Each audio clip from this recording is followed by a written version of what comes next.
Feels like a bit of a daunting challenge after the very comprehensive and insightful set of interventions that we just were treated to. It's hard to add anything that hasn't been already said. But let me just dot a few ideas. So first, everybody here agrees, and the three speakers have said almost as something obvious, that Europe needs to boost investment, and I certainly don't want to disagree with that. You saw the figures on the gap compared to the pre-crisis period. And certainly Europe also suffers from very significant insufficient demand. And obviously more investment would boost that. So in the short term, there's no question.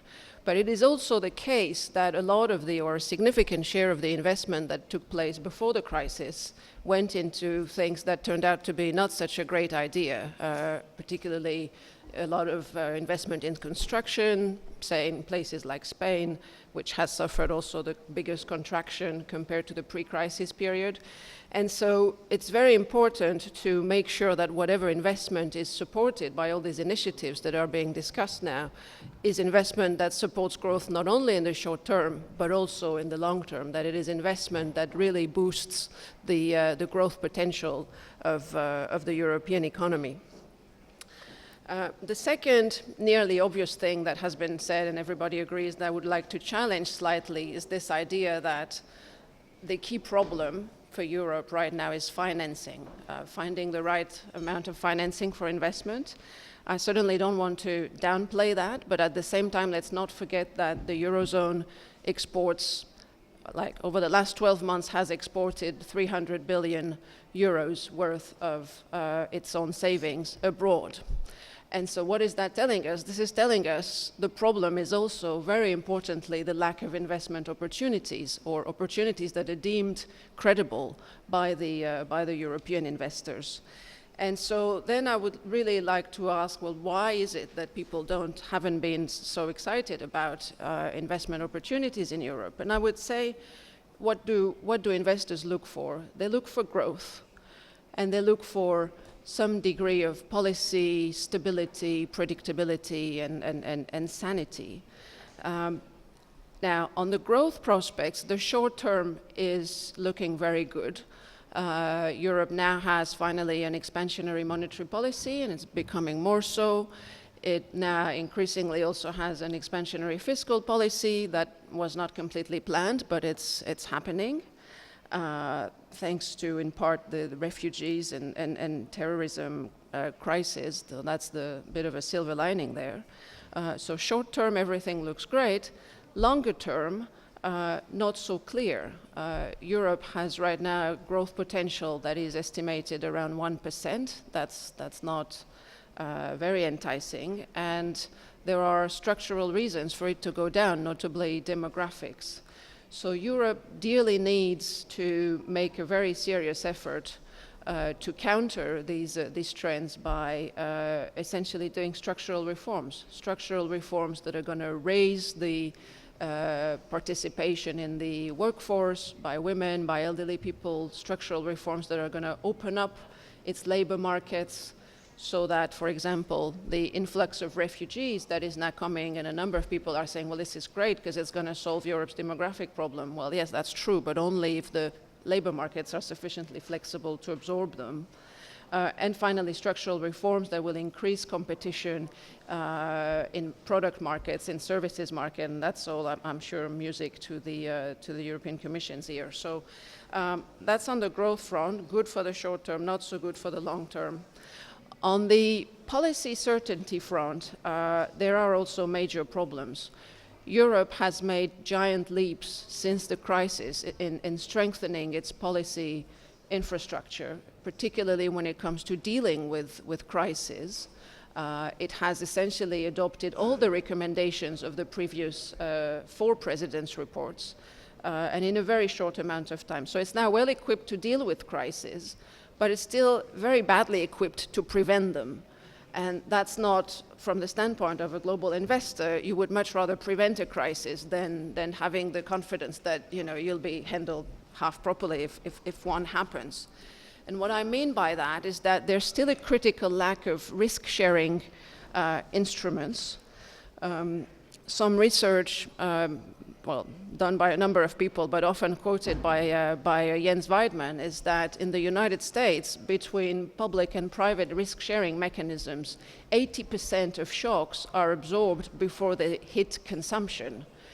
In Europe, it's about half of that. And so we don't have fiscal risk sharing in Europe. We don't have really capital market risk sharing, and that's obviously a big problem. The second really big gap in terms of policy arsenal is there's no agreement on a growth model, on a way to boost the growth potential. And not only is there no agreement, but there is also no competency at the center. So everything is left to the discretion of national governments. And frankly, in most countries, and here Italy is a very welcome exception, but most everywhere else, nothing much is happening. And that's also something that weighs on the mind of investors, because investment is a long-term commitment, and so you want to know that there is going to be growth at the end of QE, and that will only happen if structural reforms are done. So, having said all that, financing is obviously very important for all this investment to take place. It has been an impediment until recently. The banks in particular were not in a good enough shape to provide much lending to the economy, and that's a problem because, as you know, most of the financing comes from the banks. So here the emphasis on capital markets union is extremely welcome. At the same time, I would like to sort of repeat, is a kind of a well-known fact, but 93% or so of businesses in Europe have 10 employees or fewer, against 50% in the United States. So the notion that we're going to have a very heavily capital markets financed enterprise sector in Europe is something for the very long term. But that being said, there is certainly quite a lot of scope to enhance the share of capital markets in the financing of the European economy. And here I can only say that basically the Capital Markets Union initiative is very well engaged. We're very pleased to see as pillar number 2 of the nice diagram that was shown by Mr. Nava just before, the investor perspective. It's very good to think of the perspective of the businesses needing the financing, but you also need to make it appealing to the investors, and so it's great to see the Commission is focused on that. And perhaps just to finish on that note, there are a lot of initiatives that go in the right direction, but there's still quite a bit of work to do to establish a level playing field between banks and market-based finance. There are still a lot of countries that discriminate in their regulation in terms of who is allowed to lend to businesses between bank and funds. There are a number of discriminations when it comes to taxes, although here again Italy is a good example of a country that has tackled these inefficiencies. So the issue now is really in the hidden sort of side effects of regulations that people may not focus on. For example, I'll give 2 examples. One example is the base erosion and profit shifting initiative, which aims at eliminating the loopholes that allow global multinationals to evade taxes. Now, we're all in favor of that, but we're also very much in favor of a second goal of that initiative, which is to minimize or avoid entirely double taxation across country.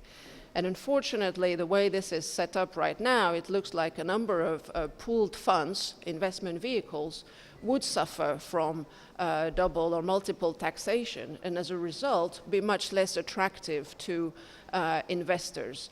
And if people are not careful, this could end up reducing the amount of funds available for, in particular, infrastructure investment, venture capital, all sorts of things that are precisely what the Capital Markets Union is trying to encourage. So very important to have consistency between what the right hand is doing and the left hand, in that case, this BEPS initiative.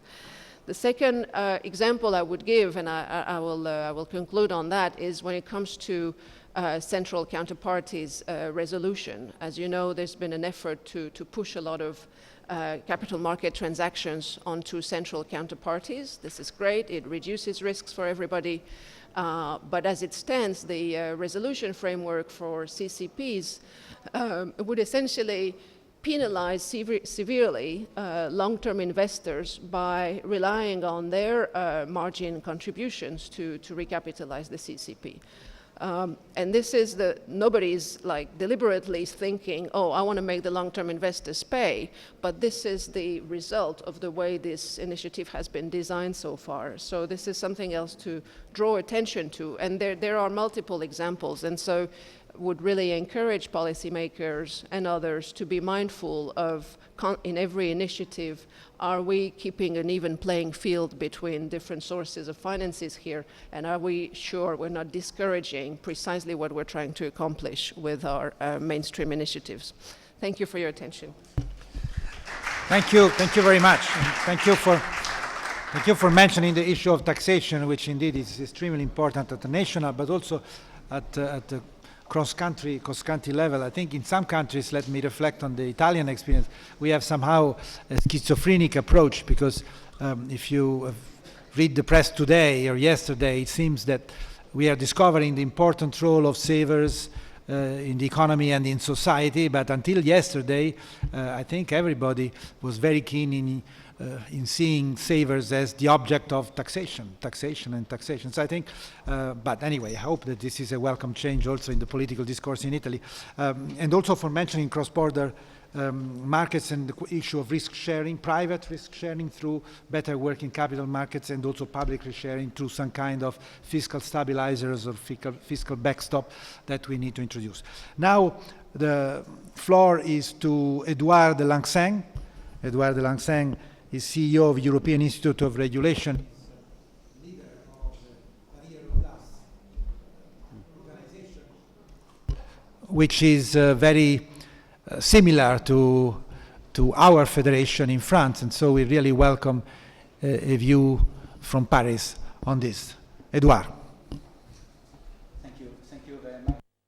Does it work? Yeah.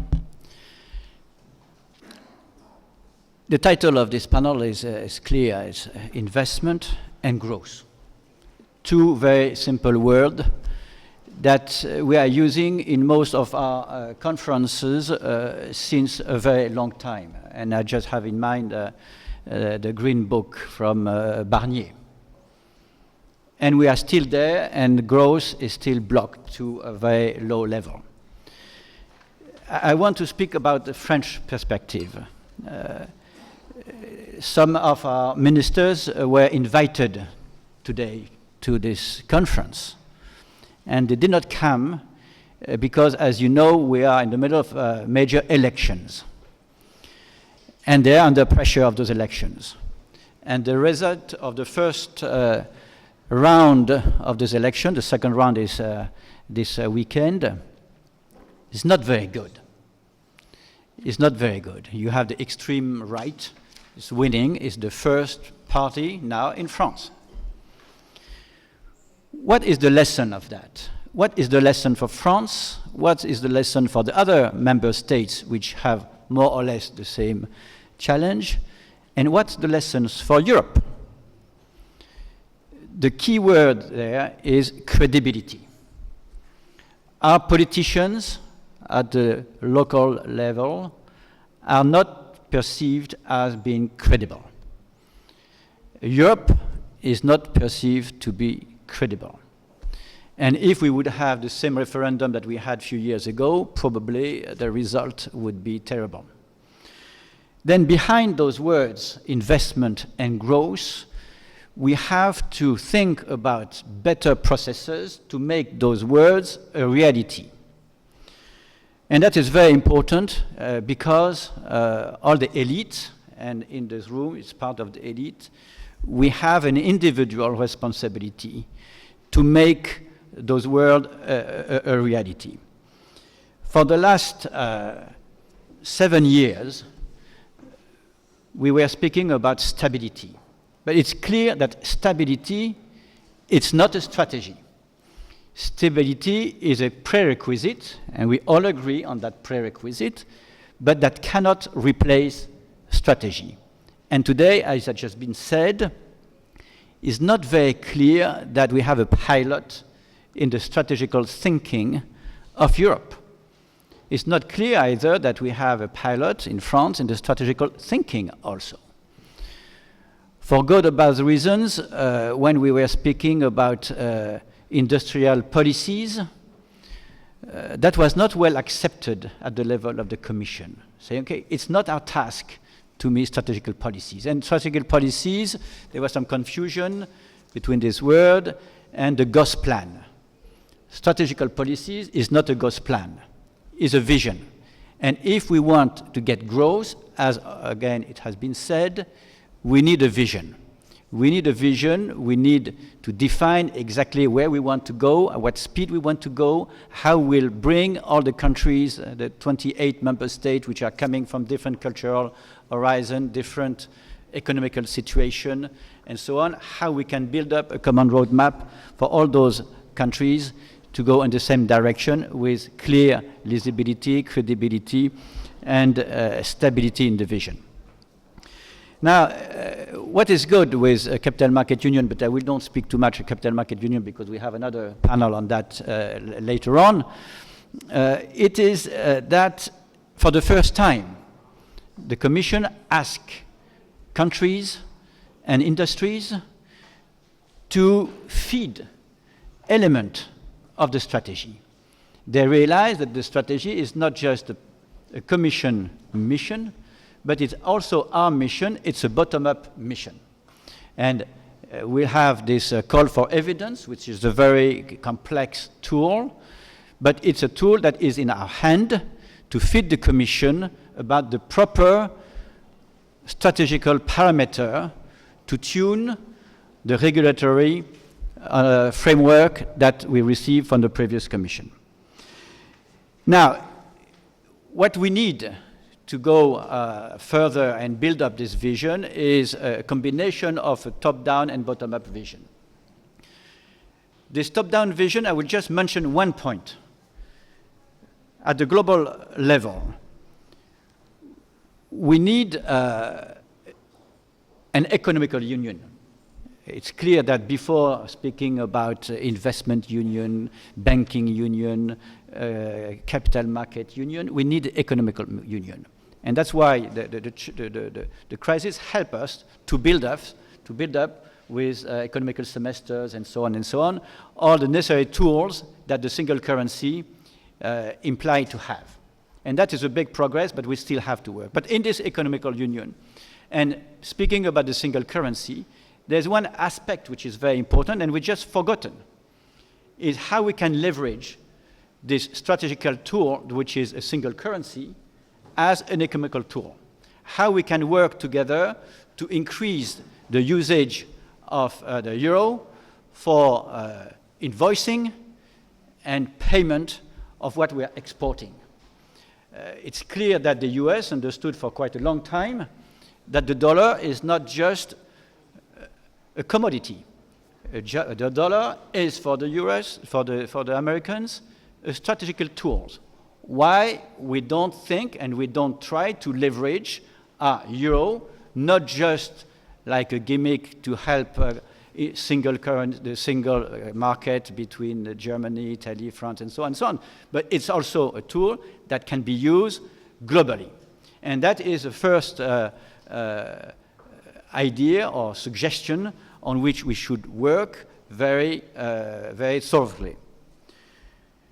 In the bottom-up approach, it's clear that the bottom-up approach is based on what the member state would do and what the industries could do.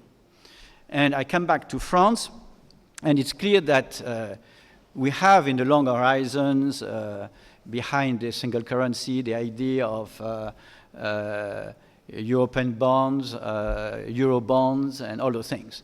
But there is also prerequisite to that. Its prerequisite is that our member states are competitive and more or less respect the same economical balances, which is not the case yet,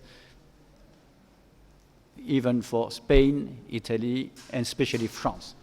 France today is quite in a maybe unbalanced country. I don't want to describe more, We are driving through the financial center of Paris, Europlace, to put a huge pressure on the government to make those structural reforms.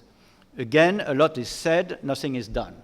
And that gap creates this credibility risk that we have with the citizens. Now, it's clear that we have no more choice. We have to increase growth because the collective growth of Europe is based on the growth of each member state. Then we have to trigger our growth, and that we start by major structural reforms. Obviously, public spending. We are the leader of public spending. Labor flexibility. We are the leader of labor unflexibility. And financial industry. It's clear that when we analyze the financial industry, which is the fuel of growth, there won't be growth if there is not a proper, competitive, efficient financial industry, and stable, obviously, financial industry. But when you realize what happened since the crisis, the Americans reinforce their banks. And when you see market shares, size of banks, and so on from the European side, we diminish significantly our power. And it's not finished because we are still adding up a lot of regulation which are incoherent versus the collective vision that we have, speaking about. Then we still have this major bottom-up strategy. And the last point of this bottom-up strategy is the member states' responsibility and also the financial center's responsibility. That's why Paris Europlace is quite a good example, because we try, as it's more or less the case here, to assemble all the components of the ecosystems, the corporate, the investors, the banks, the insurers, and so on, and to try to collectively build up a consensus, and this consensus is able to define what type of value creation the financial industry is able to deliver, and based on that value creation, to reinforce the dialogue with the public space, to be sure that if we have private initiative in finance, the public should accompany those initiatives in a private-public common consensus.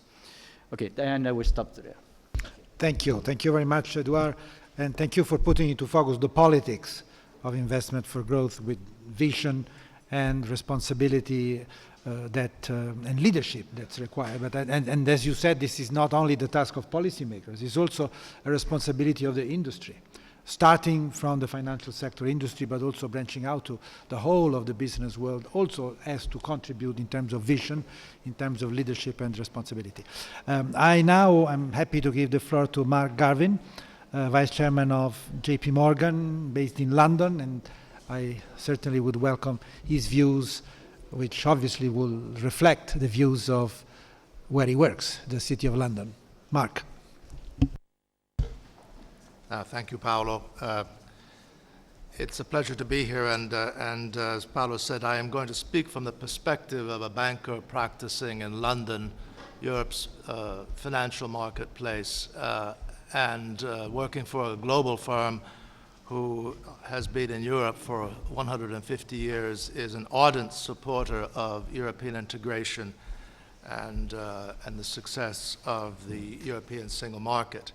I want to devote my time to three topics: jobs and growth, European pensions, and a higher level topic of EU governance.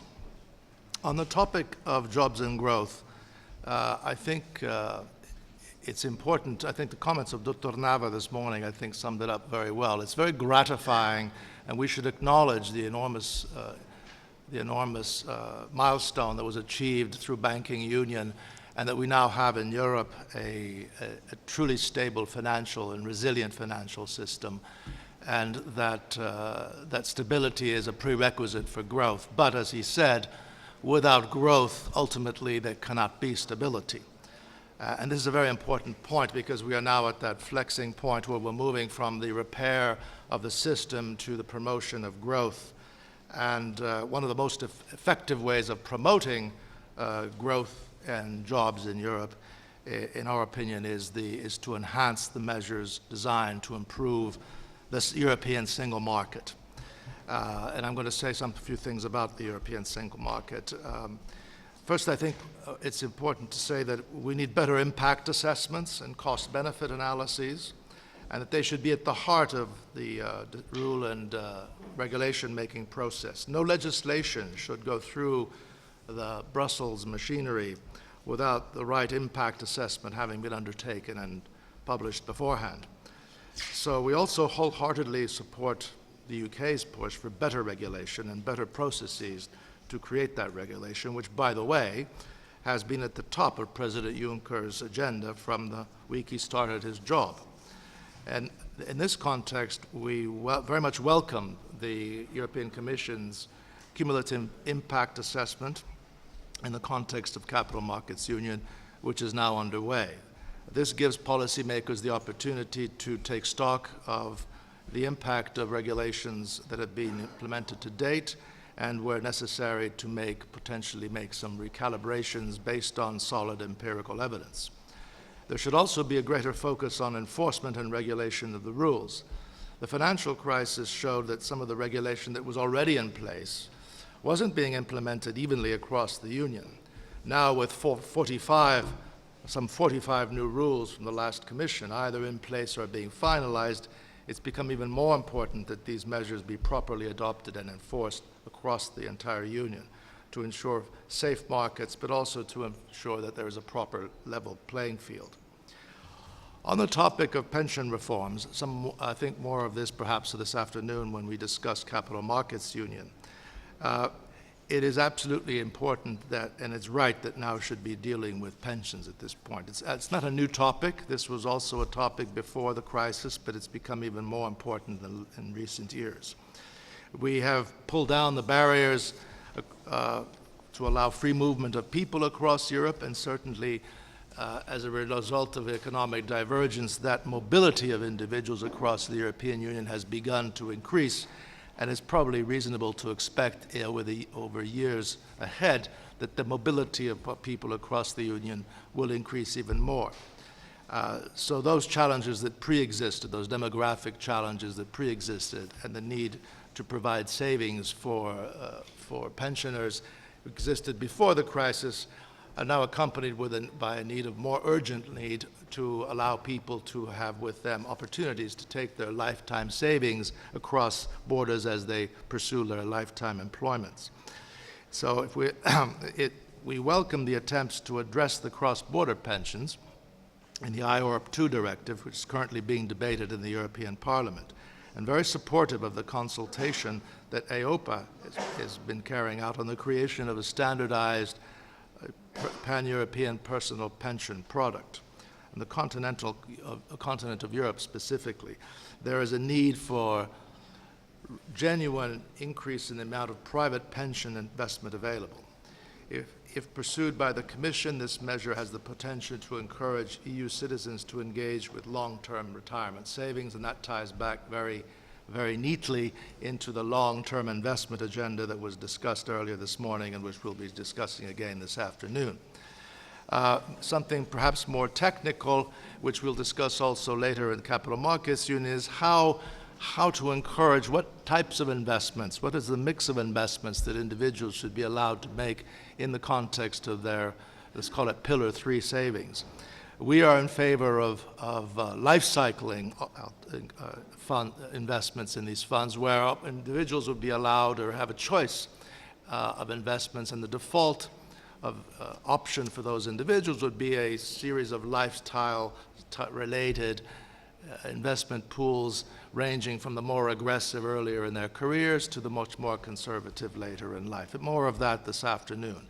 And there are a number of challenges in how we design this in Europe if there were to actually maximize the savings available to people at the end of their working lives, and also to align this with the European insurance industry, the capacity of the industry to provide those savings for individuals. On the topic of EU governance, and this is certainly something, it's not something that we as a bank or I generally think about very often, because it's not for us, it's for other policymakers and politicians to think about this, but obviously we have to operate in this system. I think that it underlies many of the comments that were made this morning, and also some of the points that Edouard also was making about the question of credibility. And to be credible, one must be effective. So I think what I would say is that I feel that as working in London, we do support the UK in their efforts to promote the reform agenda. And we also have we have very committed to the effectiveness of the European supervisory authorities and their independence. They have done much to improve the detailed rulemaking over the recent years, and we trust the current review of the European supervisory authorities will be an opportunity to reinforce their authority and also their independence. And I think it's very important. The contribution they have made since the crisis, very significant for those of us who operate in the marketplace. A word about the reform requests, if you like, from the Prime Minister Cameron is currently putting forward. It is reasonable and I think also important that the UK should ask for further safeguards for countries that are not in the euro vis-à-vis those who are in. As I said at the beginning of my comments, everything we think about is in the context of the single market for financial services and how to safeguard the single market while at the same time obviously strengthening and hopefully deepening the Eurozone. When banking union was being created, the Chancellor of the Exchequer successfully negotiated powers for euro outs for decision-making on the single rule book. And we do need to ensure that that model is now actually set in stone. So we do support those efforts.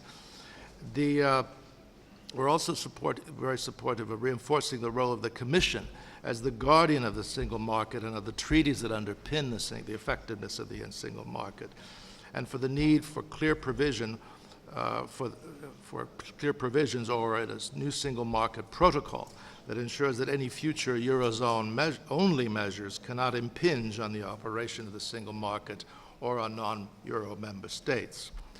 That includes the recognition of the principle of non-discrimination on the grounds of location, so that in short, that we have equal treatment between all the euro ins and the euro outs.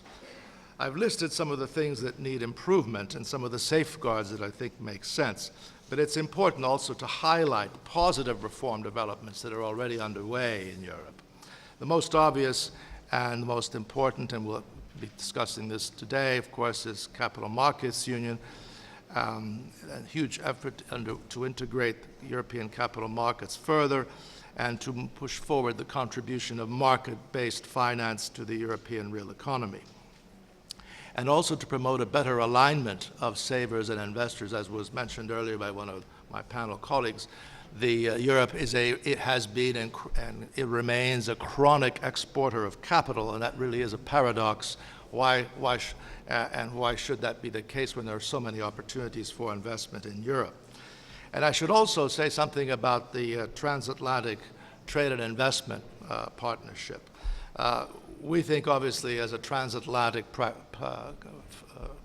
firm, it is absolutely vital that we all work towards that. Ideally, with the inclusion of financial services, we fully support that. We know the U.S. takes a different position, but it's something that's absolutely fundamental.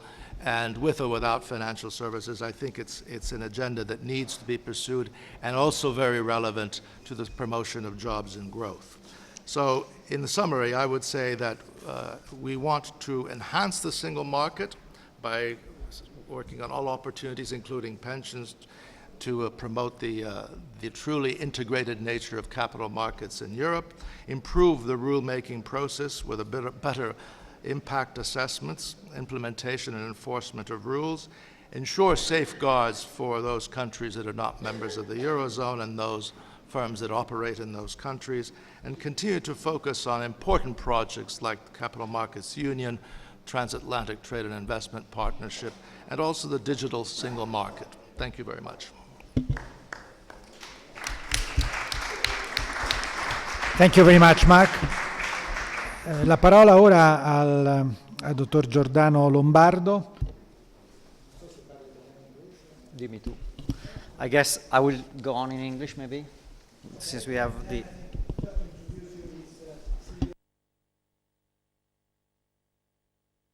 He's chairman of Assogestioni, is the Asset Managers Association, as is part of the family, of the FeBAF family, is also vice chair of FeBAF. So, Giordano, you have the floor. Thank you to Paolo Garonna, and thank you for the invitation. As Paolo said, we are the F in the FeBAF as chairman. Abete said before is the Association of Banks, Insurance and Finance, and in my case I represent the industry of asset manager and fund managers. So I will try to speak about the topics of investment and growth from a slightly different perspective from the ones that have been addressed so far by the previous speakers, which is the perspective of the final investor. So I'm mindful of my study. I'm not an economist, but I'm just a market practitioner, but I studied in my 101 economics that investment equals savings. There is this fundamental equation. So for every investment, there needs to be a saving channeled into these investments. So my question and my way to address the topic in particular regarding the capital market union is what do these measures do for final investors, and in particular for retail investors? Because as we know, at the end, after every financial product, being a pension fund, a mutual fund, a saving account, an insurance policy, there is always a retail investors.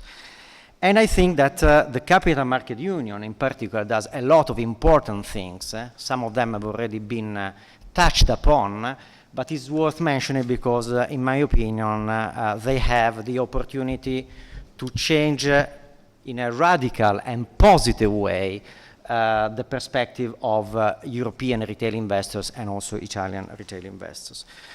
So this is, let's say, more or less what I want to touch upon. I won't go into the discussion on the growth element. So what the Capital Market Union does for the growth and macroeconomic picture. Of course, I agree in particular with the previous speakers that said that demand policies and fiscal policies are, monetary policy and fiscal policies are not enough, and the Capital Market Union is the third leg. I think that was very well reminded also by Ministro Padoan, the third leg of reviving the economic growth in Europe. So Capital Market Union, first of all, let me say that we in Assogestioni have been not only responding to the consultation of the Green Paper from the Commission on the Capital Market Union, but we are very much supporting a lot the Capital Market Union ideas and proposals. As Mr. Nava said, the Capital Market Union proposals are manifold. It's a group of proposals. So some of them have been already mentioned. There is no reason for me to summarize them. I won't be able to summarize them, so I will touch just upon some of them that for me, as I said, are particularly relevant from the point of view of the retail investor. Let's put ourselves for 1 second in the shoes of the typical retail investors in Italy and in Europe. These investors has now very dismal opportunities, I would say, in terms of investing. We all know that the perspective of returns of most financial classes is dismal, as I said.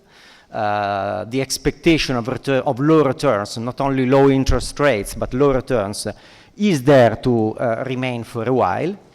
And at the same time, risks are have not gone away. So low return doesn't mean low risk. Actually, this is contrary what we studied in finance theory. Actually, we see that financial risks are actually increasing, not only in terms of volatility of the market, but really understanding sometimes the risk inherent in a financial instruments. So, what does the Capital Market Union at the end of the day tries to achieve? It tries to achieve a different opportunity for investors to let's say, to take a risk in a reasonable way, and in particular to take risk in the long term. Now, apart from the abused, let's say, quotation of Keynes, that in the long term, as you know, blah, blah, blah, but apart from that, this means one specific thing that then we'll go into detail to discuss a bit. Taking more long-term investment decision or saving decision means taking more risk, because by definition, long-term investment opportunities are less liquid, are less, you cannot trade them in a liquid way like you can do with the short-term instruments. So the point of view is it worth for the investor to go into this direction? And I think that the key point which the Capital Market Union proposals try to address, the key point in taking this higher risk, I think also Ministro Padoan said very clearly that we need to enhance this attitude to take more risk. The key point is that most of retail investors in Europe and in Italy are pretty risk averse. We have a large part of investors which are very much exposed to short-term instruments and to fixed income. So how to channel this saving, larger saving pool into more risky instruments in a way which is beneficial to the investors and not, let's say, in a way that the investor A doesn't understand and B cannot sustain. I think that the Capital Market Union has some few opportunities in it. All of them can be, let's say, summed up in a single word, which is diversification. So basically, the Capital Market Union, from an investment point of view, enhances the possibility to have more asset classes, non-traditional asset classes, so asset classes that didn't exist or don't exist now in investor, or typically exist less in investors' portfolios. And by doing that, investors have the ability to have a more diversified and so a more risk-managed portfolios. One of the lessons of the crisis, as you know, is that this concept of diversification has been very much challenged by the financial crisis, because when we needed badly diversification, we understood that in reality, most of the, let's say, risky asset classes were correlated. So people thought they were diversified. In practice, they were not. So how, and I think some of these topics will be covered also in other panels, but how some of these proposals address this opportunity for new asset classes and more diversification. 3 examples. First, SMEs. So credit and investment in small and medium enterprises. I think this is key.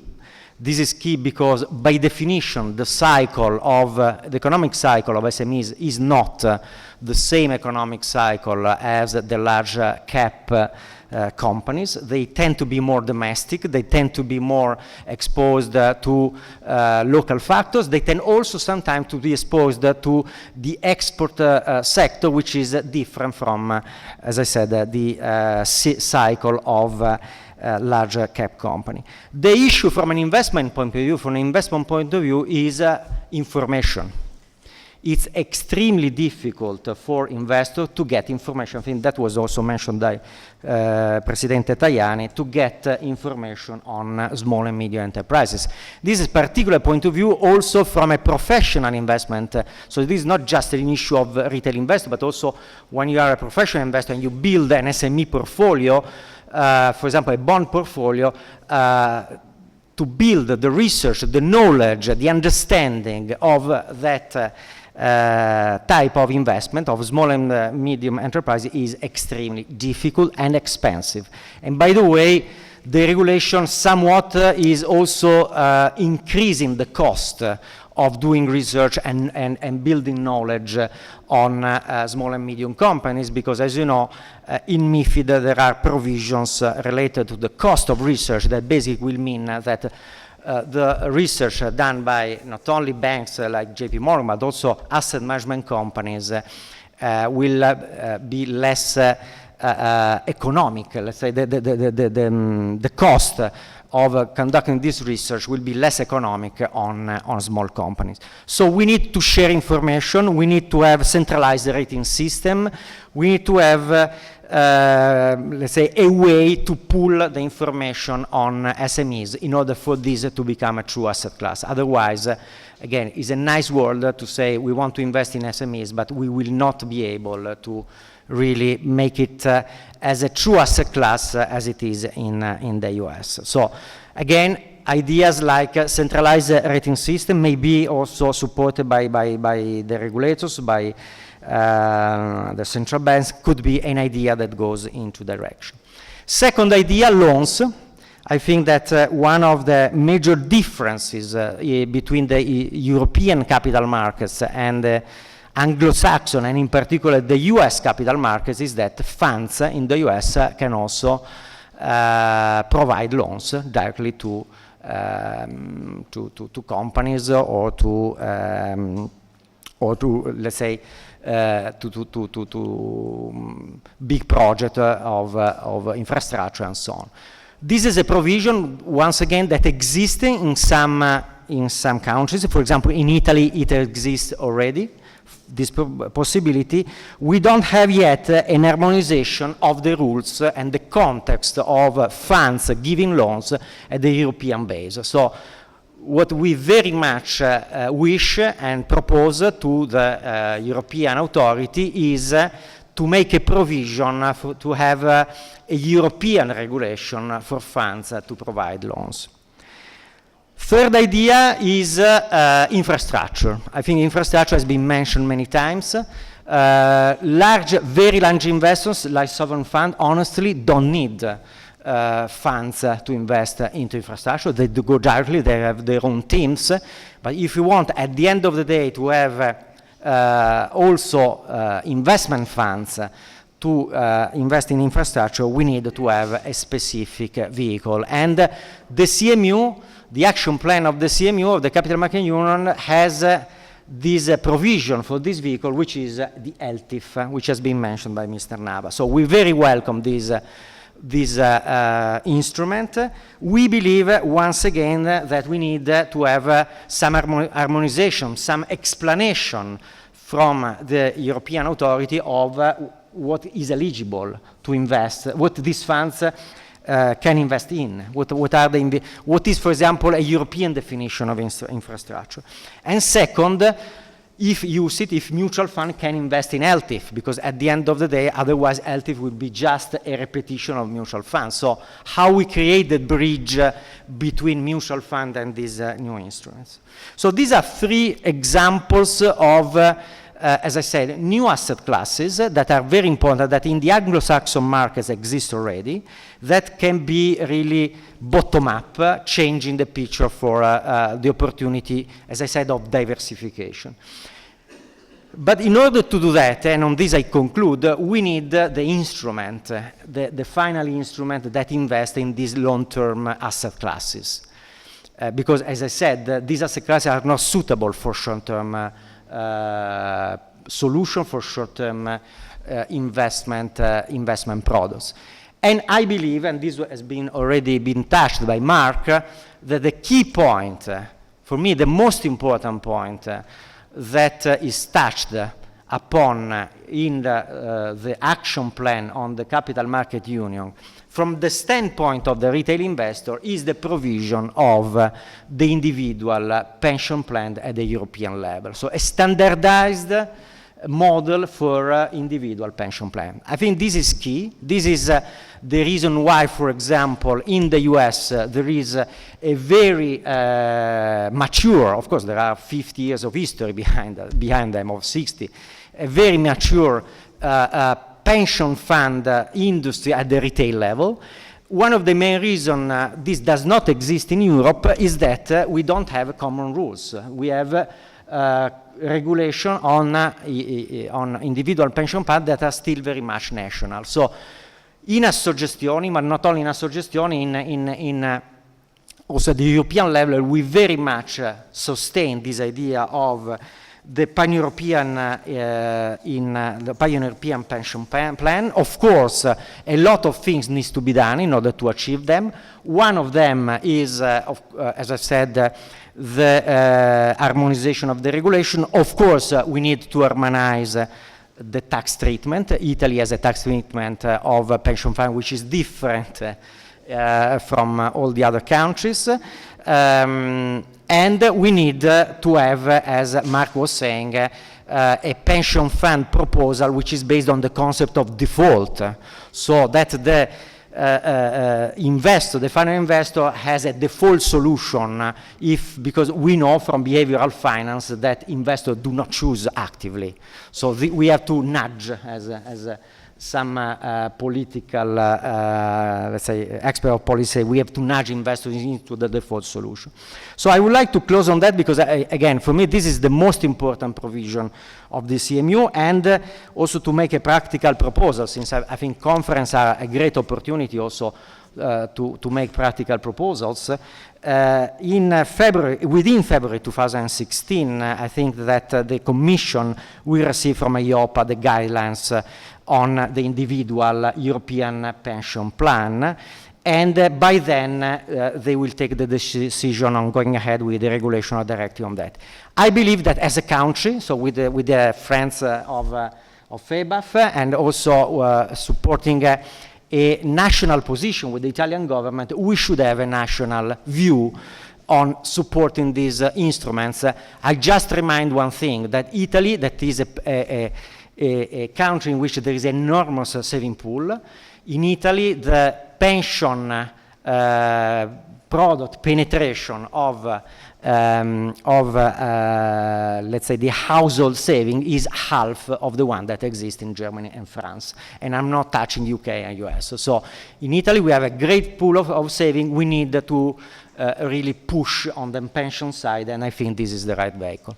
Thank you. Thank you very much. We are unfortunately running a bit late, so I would really recommend to the next two speakers to try to be as short as possible. So we now have Pier Virgilio Dastoli, il Presidente del Consiglio Italiano del Movimento Europeo, una testimonianza della società civile. Pier Virgilio. Grazie, parlerò in italiano, sperando così di poter concentrare meglio il mio intervento. Evidentemente chi arriva all'ultimo è quello che, diciamo così, gli ultimi non saranno i primi, perché naturalmente pagano le conseguenze dei ritardi. Ecco, pagano le conseguenze dei ritardi. Grazie della possibilità di parlare. Sono intervenuto anche l'anno scorso, il Movimento Europeo ha dato il suo contributo a queste iniziative. Ricordo che l'anno scorso nelle conclusioni che furono tratte anche dal Presidente Abete fu messo l'accento sull'elemento importante nel discorso degli investimenti, che era quello degli investimenti sociali a lungo termine, come strumento per lottare contro l'invecchiamento della popolazione, il degrado ambientale, la coesione territoriale e la qualità della vita. La coesione territoriale, fra l'altro, come voi sapete, è una delle innovazioni del Trattato di Lisbona, insieme all'economia sociale di mercato, due oggetti volanti non identificati, diciamo, e che ancora aspettano di essere applicati, come tante altre cose del Trattato di Lisbona. Rispetto all'anno scorso, noi evidentemente siamo in una situazione completamente diversa. L'anno scorso eravamo così, dopo le 10 priorità della Commissione Juncker, la prima priorità, che è strettamente legata al nostro dibattito di oggi, era l'occupazione, la crescita e gli investimenti. Quelle priorità restano più o meno le stesse, ma l'ordine delle priorità è cambiato. Ricordo che fra le 10 priorità, non so se l'ordine era stato fatto nell'ordine che le cose dovevano essere prioritarie, l'immigrazione era la 7ª priorità del piano della Commissione Juncker, e naturalmente a queste 10 priorità se ne è aggiunta un'altra, che è quella del terrorismo e quindi del problema della sicurezza, il diritto alla sicurezza o la sicurezza dei diritti. Le priorità sono rimaste le stesse, ma la situazione è molto cambiata. Abbiamo di fronte a noi una serie di sfide che sono legate anche a una serie di impegni che i nostri governi hanno preso. Ve ne cito soltanto due. Una sono gli obiettivi del millennio che sono stati approvati dall'Assemblea delle Nazioni Unite nello scorso settembre, e l'altra saranno gli impegni che saranno presi oggi a Parigi se, come si dice, sarà raggiunto un accordo nell'ambito del COP21. Fra questi impegni, se sarà scritto nero su bianco negli accordi presi a Parigi, c'è quello della necessità degli investimenti appunto da parte dei paesi più ricchi. Poi naturalmente il dibattito è se alcuni paesi debbano essere messi dalla parte dei paesi ricchi come la Cina o se debbano essere invece considerati fra i paesi emergenti. E naturalmente c'è il problema del terrorismo a cui noi dobbiamo tutti quanti far fronte. Allora, in questo quadro l'Unione Europea è di fronte a un paio di novità relativamente importanti. La prima, che non c'era quando abbiamo fatto la conferenza nel novembre dell'anno scorso, dicembre dell'anno scorso, è il rapporto dei 5 presidenti, per fare un po' di dialettica col presidente Abete, che stamattina ha parlato di bicchieri mezzi pieni o bicchieri mezzi vuoti. Noi come Movimento Europeo ci schieriamo dalla parte di quelli che ritengono che il rapporto dei 5 presidenti è un bicchiere mezzo vuoto, e detto questo i governi non lo hanno accolto con grande entusiasmo. Il Consiglio Europeo a cui è stato presentato non ne ha nemmeno discusso, speriamo che venga discusso nel Consiglio Europeo fra qualche giorno. La Commissione Europea del resto ha presentato adesso a novembre delle proposte di implementazione del rapporto dei 5 presidenti, e l'accoglienza che è stata data a queste proposte della Commissione hanno ricevuto lo stesso entusiasmo, fra virgolette, con cui era stato ricevuto il rapporto dei 5 presidenti, il che non ci dà notevoli speranze sulla possibilità che questo rapporto faccia un cammino migliore di quello che era stato fatto dal cammino del rapporto dei 4 presidenti nel 2012. Allora, siccome la nostra sessione di stamattina è collegata al tema dell'integrazione non soltanto economica e sociale, ma anche dell'integrazione politica, a mio avviso vale la pena anche tener conto di questa dimensione. Noi abbiamo di fronte a noi la lettera che il primo ministro Cameron ha mandato a Tusk, con la risposta di Tusk a questa lettera. Probabilmente varrà la pena anche di tener conto di questo dibattito, così come vale la pena anche di tener conto, vedo che in sala c'è anche l'onorevole Costa, delle proposte che avanza il Parlamento Europeo. Mi pare che la prossima settimana il Parlamento Europeo discuterà di una risoluzione elaborata dall'onorevole Gualtieri sull'implementazione dell'Unione Economica e Monetaria, così come la Commissione Bilanci ha avviato una discussione il 3 di dicembre su un documento di lavoro concernente la mid-term review, cioè la revisione delle prospettive finanziarie pluriennali, che dovrebbe concludersi sulla base di una proposta della Commissione che la Commissione sta discutendo. Noi come Movimento Europeo, per esempio, siamo abbastanza preoccupati del fatto che i governi hanno chiesto al gruppo di lavoro presieduto dal Presidente Monti e dal Professor Monti di presentare le sue proposte sulle risorse proprie alla fine del negoziato sulle prospettive finanziarie.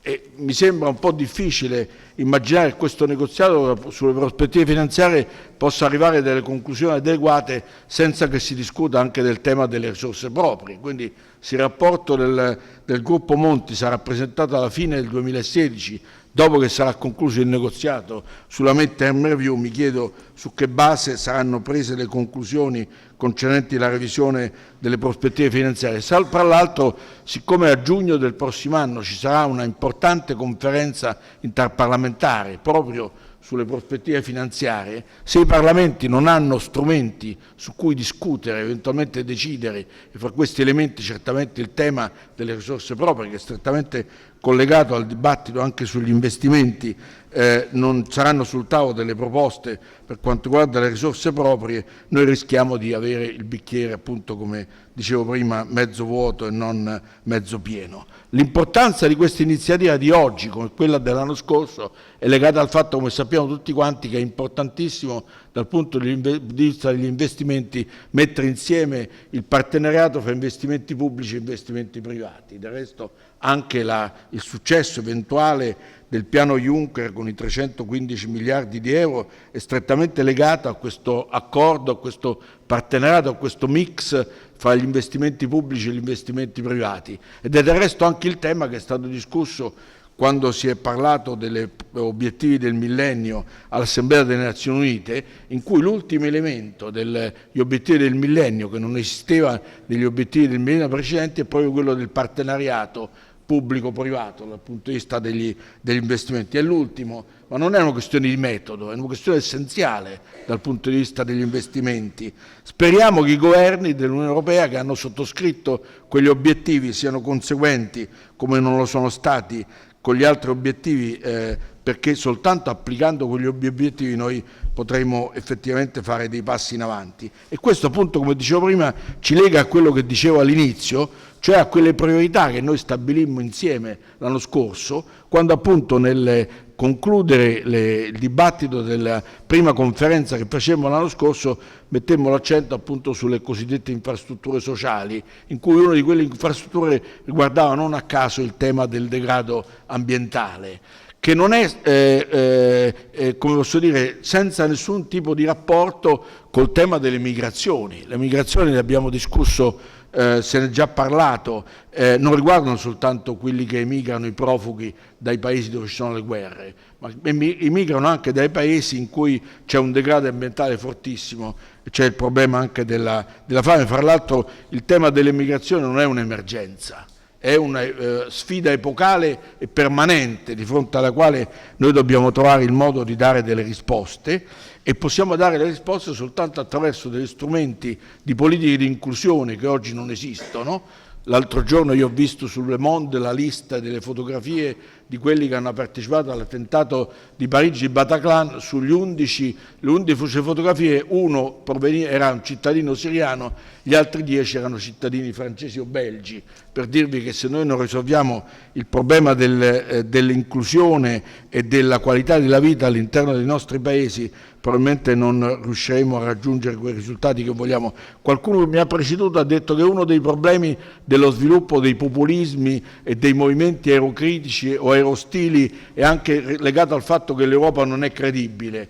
Se l'Europa deve essere credibile, probabilmente dobbiamo avere degli strumenti e delle politiche diverse rispetto a quelle che abbiamo fatto finora. E per concludere, e quindi per rimanere nei tempi, poiché fra le domande che sono state fatte per la conferenza di oggi c'è anche quello del tema delle riforme di carattere politico. Nella sessione di oggi è integrazione politica, economica e sociale.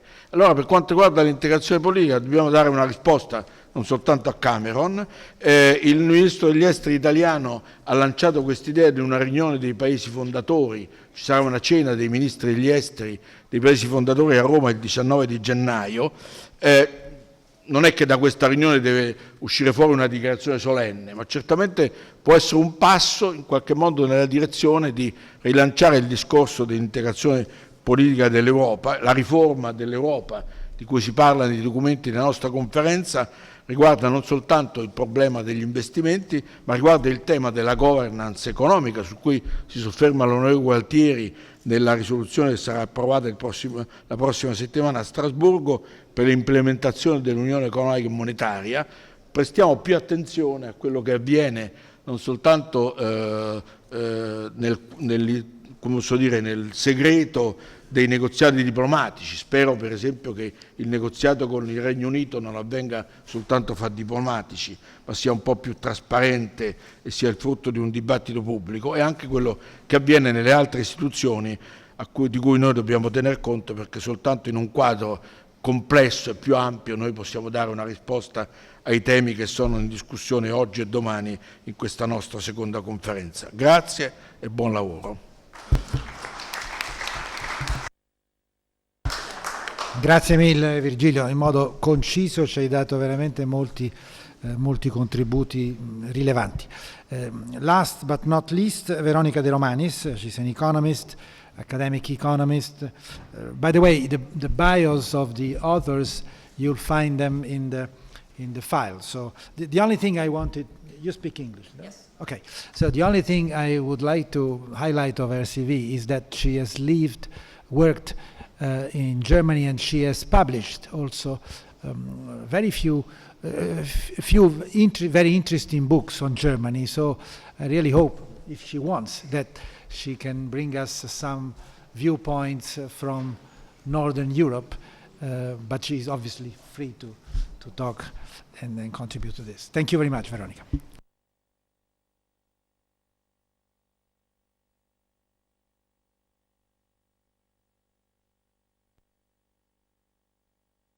Okay, so thank you very much. I will use my 8 minutes to try to answer to one of the questions of this session, which is, do we need more fiscal flexibility? And I will start from the title of this session, which is the European Reform Agenda. And I will raise three questions. Is it working like this? No? Paolo?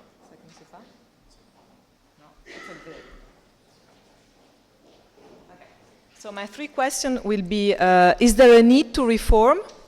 How to reform? And then, is it possible to reform?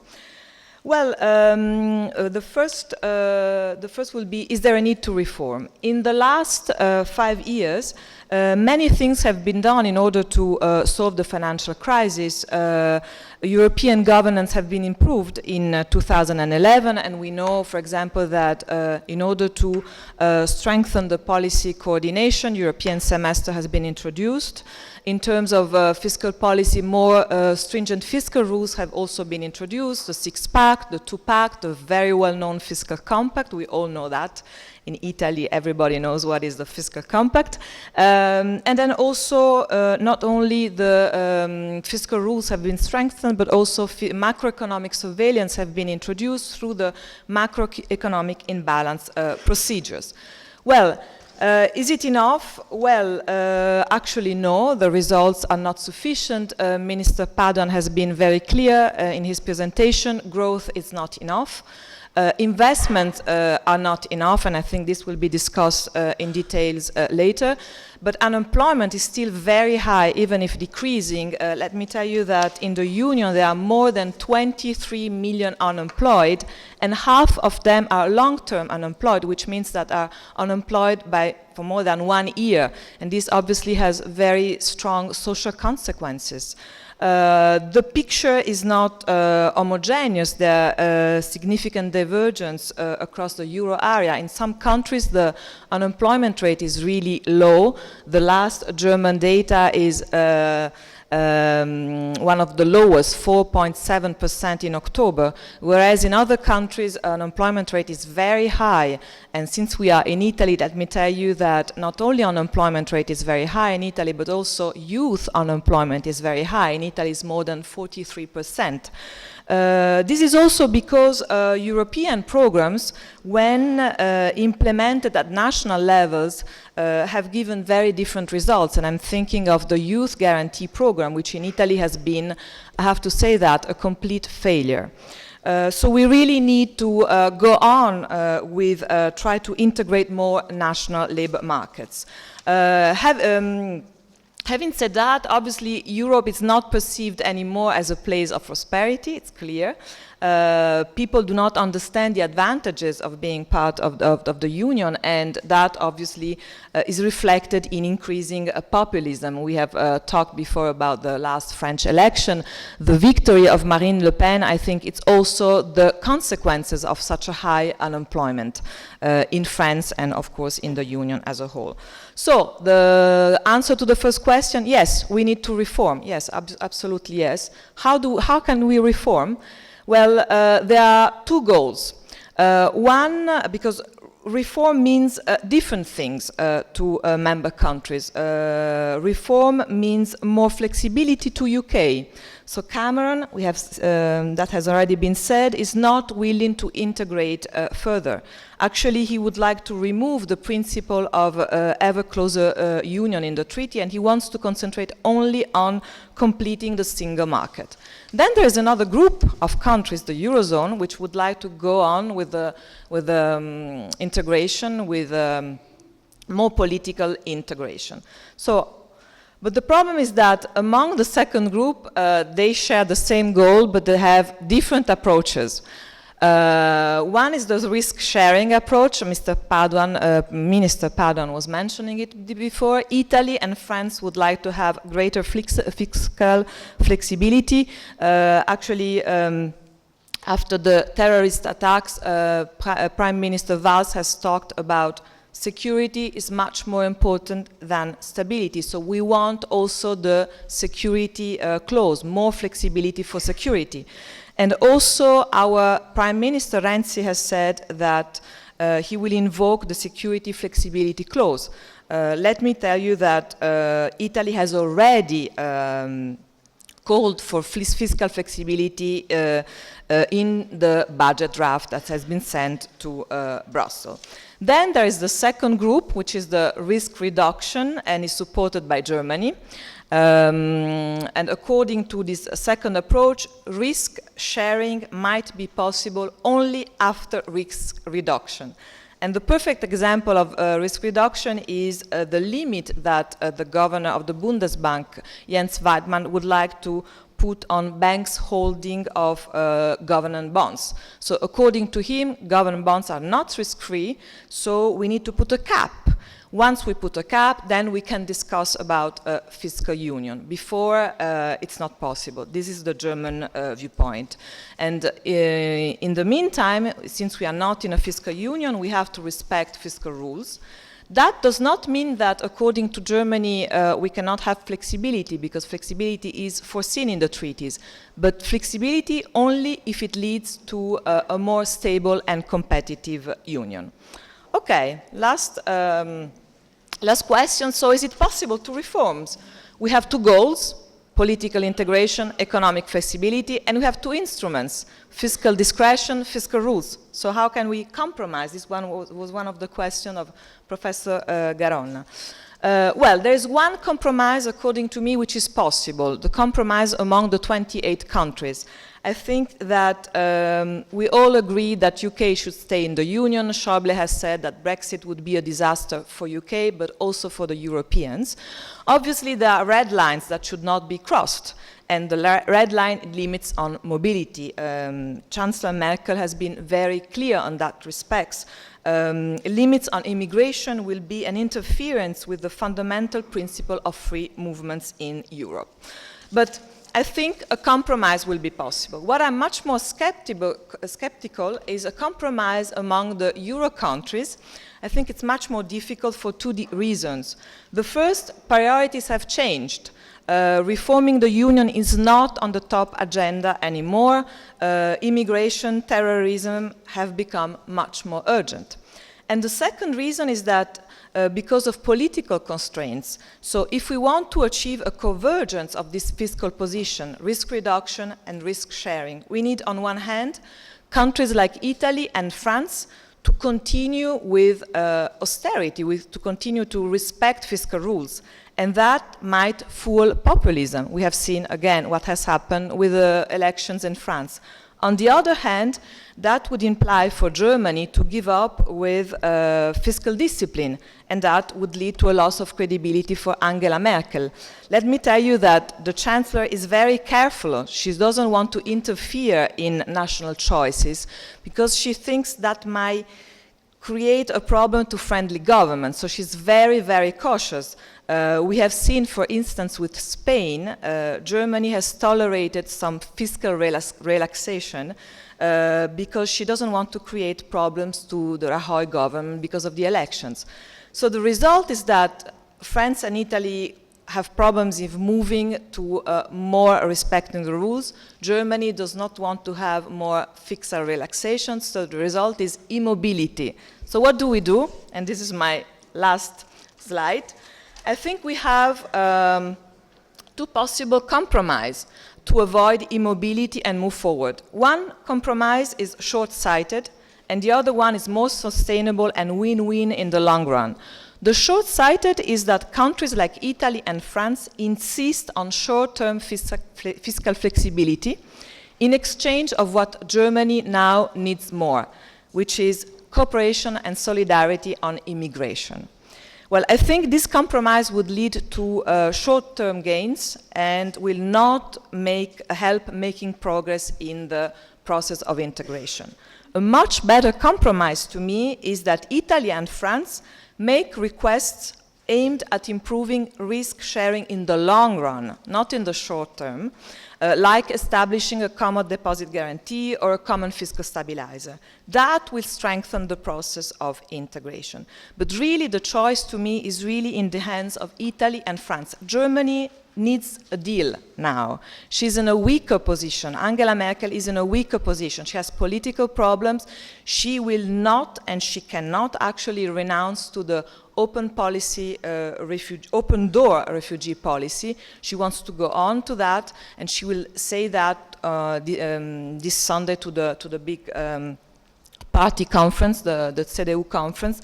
So she needs a deal. So she's much more willing to compromise. So I think really the choice is in the hands of Italy and France if they want to ask for more short-term fiscal flexibility, which to me doesn't bring to a sustainable situation, or ask to more long-term fiscal flexibility.